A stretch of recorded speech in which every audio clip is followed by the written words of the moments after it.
Gràcies.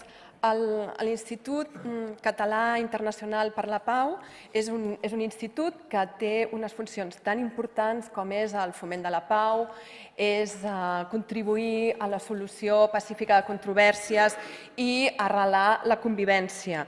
Se'ns demana al Parlament, perquè a més l'Institut per la Pau és un institut del Parlament de Catalunya, se'ns demana en el Parlament que votem els membres del govern d'aquest institut, que són els que han de treballar per la pau i per la convivència.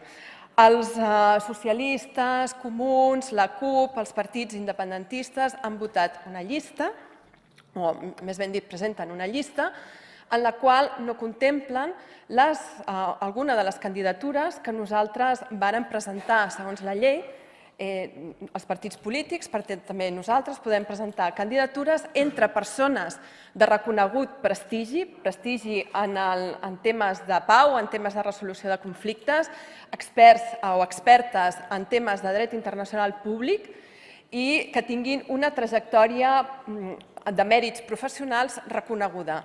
Lamento profundament, partits polítics, que no s'hagin tingut en compte aquestes candidatures, ni tan sols s'hagin sotmès al debat, que a mi m'hagués agradat i a més m'hagués deixat convèncer, mèrits al davant, si alguna d'aquestes candidatures no mereixia estar en el govern de l'Institut per la Pau, que una de les seves funcions, insisteixo, és construir la pau. El problema d'això, que no estiguin representades qualsevol d'aquestes dues candidatures, és que deixen d'estar representats 1.100.000 catalans en aquest govern. Com es pot construir la pau en un govern que no estan representats aquest 1.100.000 catalans? Com es pot construir la pau? Com es pot construir la pau en un institut que va donar suport l'1 d'octubre de 2017, que va donar suport al referèndum il·legal, que va ser un dia negre, tant pels catalans que van anar a votar com pels catalans que no van anar a votar. Com es pot construir la pau?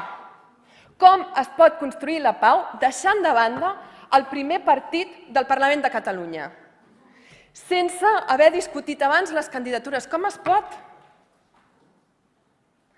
I aquí ho he de dir, ho lamento profundament, m'hagués agradat aquesta discussió, m'hagués agradat aquest debat, m'hagués agradat que aquestes persones que tenien tots els mèrits professionals, com a mínim, se les haguessin tingut en compte i avui el govern de l'Institut Català per la Pau hagués tingut la representació també d'1.100.000 catalans que ara han quedat absolutament fora.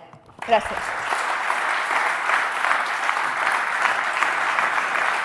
Gràcies, diputada.